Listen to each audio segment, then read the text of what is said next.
How's it going, ladies and gentlemen? And welcome back to the Enclave, South Africa's premier firearms education channel.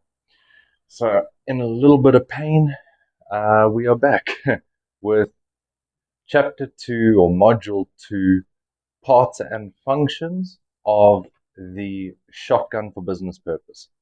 So, as promised in my status, I will do some YouTube status updates and things, so just like check those out if you want updates. We ended up going to doctor, ended up getting sent to hospital to basically get some scans done. I mean, you can see my liver over there. It looks like Swiss cheese, which is kind of interesting because, oh, sorry, wait, that's a kidney. Um, yeah, because apparently that's normal to have a kidney that looks like Swiss cheese. I did ask about that because I was like, what the hell? But yeah, no, apparently that's normal. So, yeah, basically what was found was a hernia, little one, and my lymph nodes are swollen, which is, it is what it is. Anyways, to make a long story short, going back to the doctor slash hospital tomorrow and we will see what we see, I guess. But anyways, let's get into the intro and then we will.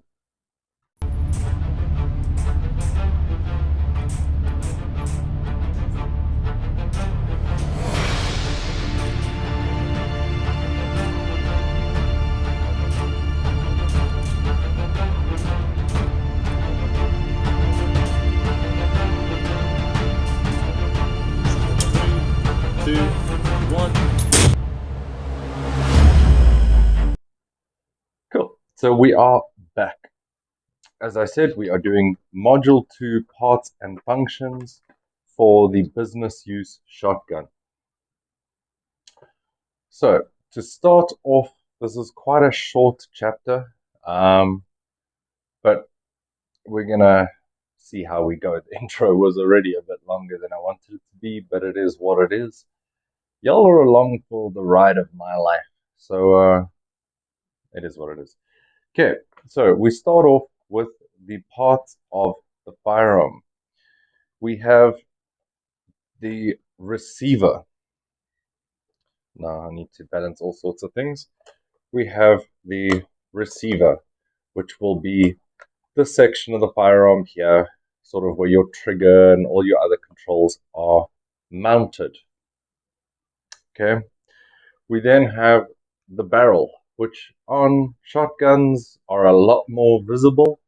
In fact, another name for shotguns is tube guns or pipe guns or whatever, because it really is a pipe with a trigger on it. Probably shouldn't be saying that. There might be some criminals who are now going to try and make pipe bombs. I mean, pipe. Sorry. Ooh, this video would never get monetized. Pipe guns or shotguns. Anyways, the barrel is the metal tube down which the shot and the wad will travel once the shot has been fired. Okay. We then have the forend, which is this section over here. You might have a sort of fat, round hunk of wood or chunk of plastic that you will rack backwards and forwards, make all the jokes about that you want, on a pump action shotgun. Or you might actually have a handle like this that you would, in essence, fire and then pump, fire and then pump. It all sort of depends on the shotgun you are using. But that is where pump action shotguns get their name, is through the action of pumping to cycle the rounds through the firearm. Next up, we have the action, which, as with all our firearms, are pretty similar. It is all the active and moving parts. So you will have your trigger, you will have everything inside there, your firing pins, all those sort of things. If you have semi-auto shotguns, things like your reciprocating bolts, all those sort of things will be considered the action. Basically, everything you work with while using the firearm are considered the action. So that is that. I really hope this isn't doing something funky with the focus. Oh, I feel like maybe I should put it down. I don't know. This is my thing. I can't see my screen when I'm recording. So it is what it is. Anyways, mechanical functioning of the pump action shotgun. Now we've already sort of covered base of that. But the pump action shotgun gets its name from the fact that to cycle it, you have to pump the shotgun. You have to move the fore end to the rear to eject the old shell and move the new shell into basically just below the chamber.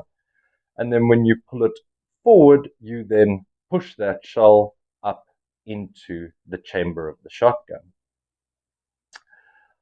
Yeah, so that is pretty much it. That's how it functions and also where it gets its name.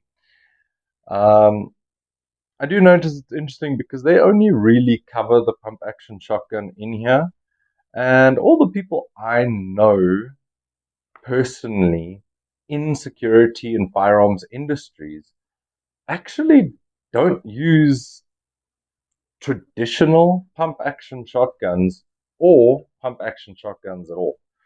I suppose I probably should have mentioned this a little bit earlier. It is pouring with rain, and I have a sheet metal roof. So if you guys can hear that, I do apologize. Um, what else have we got here? Okay, so we have advantages of the shotgun over the handgun. Now, you are going to want to know these advantages and disadvantages. They are only in the business books, though. But you are definitely going to want to know at least three of each, but maybe five of each, if not, like I say, all of them, because more knowledge, more power. So we're just going to cover probably three each. Don't want the video to be too long. It makes rendering and editing and everything crazy. We're still working on upgrading this PC, but to be honest, for anyone who works with PCs or builds PCs or whatever, y'all know that, yeah, you can pay thousands of rands for like this little bit of performance increase. Anyways, so yeah, let's get on to the advantages of the shotgun over the handgun. So the shotgun is an intimidating weapon, and it is something that you will know if you've ever racked a pump shotgun. It is not something that is particularly quiet. In fact, yeah, uh, it's the loudest training thing that you will do as a dry fire. Like, like people outside, if you have neighbors that can like hear your toilet flush, they'll hear you racking that shotgun next door.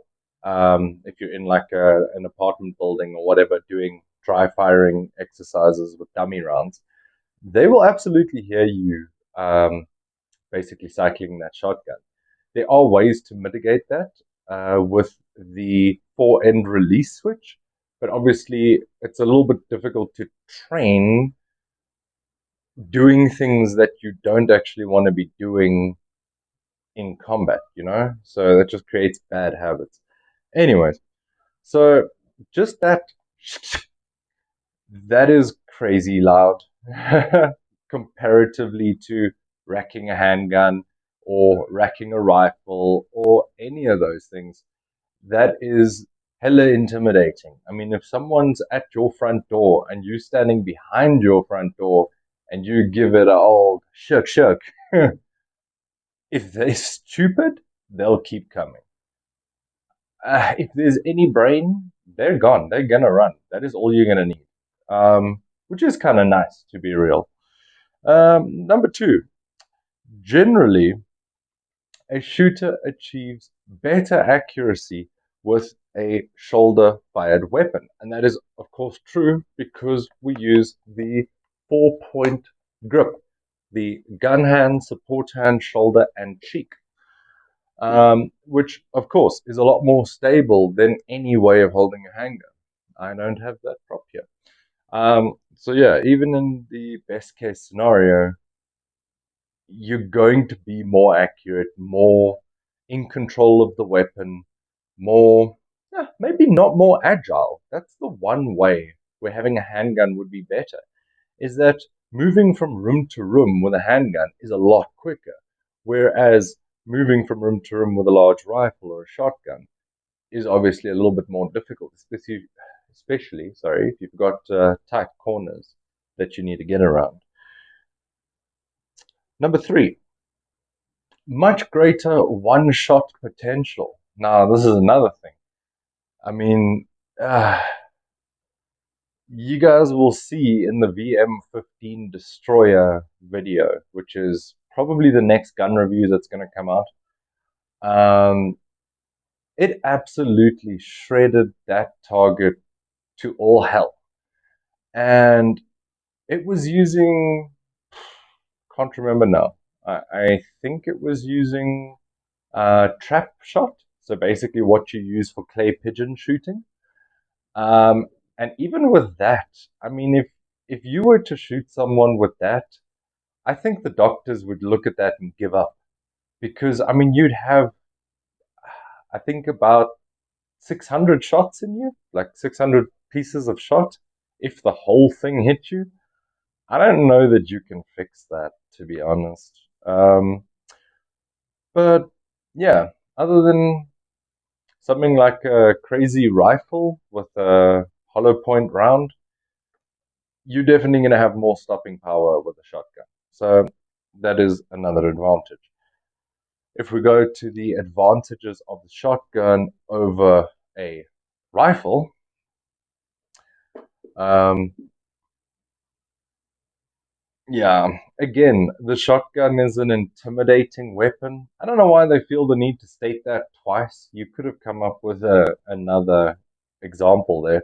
But yeah, like I say, once again, that it's like, I mean, it's loud, but it's not, it's really not shotgun loud. I can assure you of that.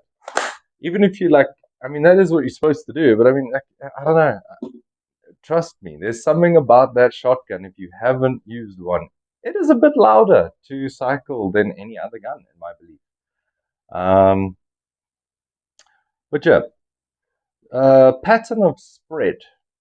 Now, that is going to depend on your rounds. If you're using things like deer slugs or whatever, or even loads that have 4 to 8 sort of larger shots in them, that's obviously going to have less spread. So that will depend more on your ammo than anything else. That being said, even if you were to just shoot someone with a wad, I'm pretty sure with the power of shotgun powder, well, gunpowder in the shotgun shell, um, I'm pretty sure that wad would go through someone at close range, or at least into someone at close range. So yeah, uh, but yeah, like I say, the spread is a bit better, but that is also going to depend on your ammo. I mean, at the same time, for home defense, I definitely would not recommend something like that clay pigeon shooting shot, because I mean, every shot that doesn't miss, wow, I'm on ball. Every shot that misses the target is going to be a shot that has a potential to ricochet, that has a potential to injure or damage property behind you. Like we covered in the last episode, you sort of have more things to worry about than just injuring another person. Damaging your property or damaging other people's property in a defensive encounter is still going to be your responsibility. I don't think insurance is going to cover a slug going through your 60-inch TV because you just flat missed an intruder. I might be wrong, maybe y'all got some amazing house cover, but I'm pretty sure my house cover won't cover that. So, anyways, um, yeah. And then I think we'll go to the final one, which is versatility. A rifle like this, as much as it's peachy pie, it's a good thing to use in a variety of scenarios. This can only hold a 5.56 round. Okay. Now, for sure, there are several different bullet types you could put on there. You could put hollow points, expanding, fragmenting, full metal jacket, whatever, into this magazine. But at the end of the day, your round is only ever going to be a 223 round. Okay. So with your shotgun, you really do, like you've already heard me say, have a host of options. You have birdshot, you have slugs, you have buckshot, birdshot, slugs, clay shot. There are things to blow hinges off of doors. There are, I think it's called a breech shot. I could be wrong, but I think that's what it's called. Yeah, so that is the really cool thing about a shotgun is that you really can use it for sport as well as home defense, as well as a tactical tool for infiltrating buildings or exfiltrating buildings. If you have a guy between you and the front door and your back door keys are also on the other side of him, pump out both of those hinges, pull the door off, and run. That's what the government wants you to do. They want you to John Wick out the back door. They don't want you to John Wick through the enemy. So, you know, that's a potential if you've got a shotgun. Anyways, so if you get a good look at that, we've obviously got our pump action shotgun there. You can learn any and all of these. You do have this exact option when it comes to filling in these different firearm options. So you can choose to do the pump action shotgun and or or the other options, the semi-auto or the double barrels or whatnot. So it's all going to depend on what you study the most, but we will be covering the pump action shotgun. And I mean, there isn't really anything different that isn't here. So let us give it a go. We have the muzzle, we have the barrel, we have the front sight, we have the fore end. Here would be the magazine tube. Okay. Trigger guard, trigger, grip, or pistol grip. And then you would have either a bead or a rear sight, depending on the shotgun. Yeah, and then finally we have the stock over here. So yeah, that is pretty much that. I mean, like I say, the similarities between the body frame entity of a rifle and shotgun are very similar. So yeah, that is pretty much that. That is chapter 2, module 2, parts and functions of the shotgun complete. Um, yeah, live stream was a bit chaotic. Life sort of happened, as y'all have figured out. And yeah, I mean, even now, I don't know how long I've been sat here, but I'm actually in quite a bit of pain. So yeah, I'm going to try and keep the videos coming. I'm going to try and sort out the live streams and get those going as well. I do apologize that I said that was going to happen and it didn't happen when I said it was. But life happens. Yeah, I will try better next time. But yeah, anyways, hope you've learned something. If you have anything to add or feel like I left anything out, please feel free to leave it down in the comments below. Otherwise, if you got more time, maybe check out another video here at the end. If not, that's cool. Just like, comment, share, and most importantly, subscribe. We're trying to get to that 1,000 subscriber milestone. And otherwise, peace